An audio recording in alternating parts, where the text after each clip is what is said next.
Sir एक प्रश्न ये पूछना है कि जब हम अपना पीएचडी का थीसिस या डिसर्टेशन वगैरह लिखते हैं तो उसके बाद हमें एक रिसर्च पेपर लिखने की जरूरत पड़ती है जो एक्स कैटेगरी के अंदर हम छुपवाते हैं, तो उसके बाद हमें डिग्री जो है ना वो वैलिड होती है या मिलती है। ऐसे पूछना सब ये था कि अगर थीसिस का जो आपका टॉपिक है मेन, क्या जब रिसर्च पेपर आप छपवाएंगे तो वो सेम वही टॉपिक आपका थीसिस वाला रिसर्च पेपर का होगा और वही डेटा एनालिसिस उसके अंदर और वही क्वेश्चन वगैरह होंगे? एचईसी की रिक्वायरमेंट तो यही है। देखें, एचईसी ये चाह रही है कि आपने जो अपने थीसिस में रिसर्च की है ना, उसी रिसर्च में से एक पेपर निकालें, यानी कम से कम एक निकालें।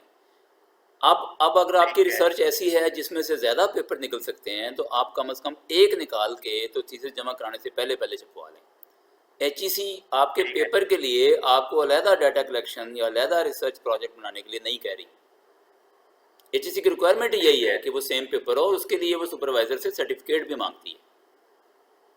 मतलब सेम टॉपिक होना चाहिए ना सेम टॉपिक ही नहीं, मतलब सेम थीसिस में से ही हो, आपके डाटा का ही कोई हिस्सा हो, मतलब सारा डाटा ना भी हो, अगर एक हिस्सा हो जाए, लेकिन हिस्सा जाहिर है इतना बड़ा तो होगा ना कि पहले बात तो ये कि जो टॉपिक आपने सेलेक्ट किया हुआ है थीसिस के लिए, जी अगर आपने पेपर एक छपवाना है सिर्फ डिग्री के लिए तो उसका टाइटल वही होना चाहिए थीसिस वाला है? नहीं, टाइटल तो थोड़ा बहुत चेंज भी हो सकता है ना, लेकिन आपका जो पेपर का मेन थीम है ना वो उसी का हिस्सा हो, यानी उसका पार्ट होना चाहिए, उसका पार्ट होना चाहिए।